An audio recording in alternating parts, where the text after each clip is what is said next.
This is really the path to abundance for all. If you say, people often talk about solving global poverty, or essentially how do we give everyone a very high standard of living. I think the only way to do this is AI and robotics. We need to be very careful with AI. We need to be very careful with robotics. We don't want to find ourselves in a James Cameron movie, Terminator. He's got great movies, love his movies, but we don't want to be in Terminator, obviously.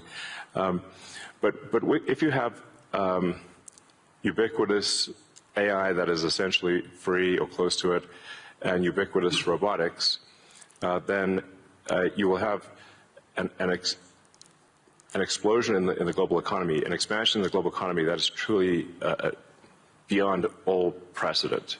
And actually, my prediction is, in the benign scenario of the future, that the robots will actually make so many robots and AI that they will actually saturate all human needs. Meaning, you won't be able to even think of something to ask the robot for. In Japan and the United States, humanoid robots are learning to care for elderly people. They can lift patients, monitor health, cross-check and everything, remind them and give to you good take medicine. recommendations. Some even as it is, simulate right now, you can empathy upload using artificial your intelligence. X-rays and your MRI images to Grok, and it'll give you a medical diagnosis. And that diagnosis, from what I've seen, is at least as good as what, if not, I think. So I've certainly seen cases where it's actually better than what doctors tell you. Well, it's phenomenal for blood work. Yeah. Yeah. I mean, you can literally take a photograph of your blood work, like the page, upload from your phone, upload that to Grok, and it will tell you if it'll understand what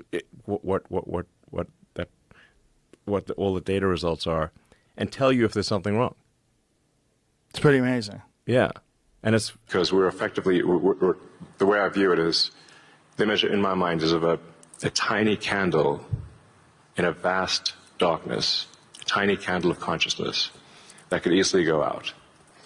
And that's why it's important to make life multiplanetary, such that if there is a natural disaster or a man-made disaster on Earth, that consciousness continues. With robotics and AI,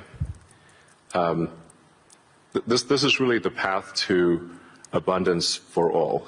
If you say, people often talk about solving global poverty, or essentially how do we give everyone a very high standard of living. I think the only way to do this is AI and robotics. We need to be very careful with AI. We need to be very careful with robotics. We don't want to find ourselves in the future a James Cameron movie. Follow for more AI insights and interviews. Terminator.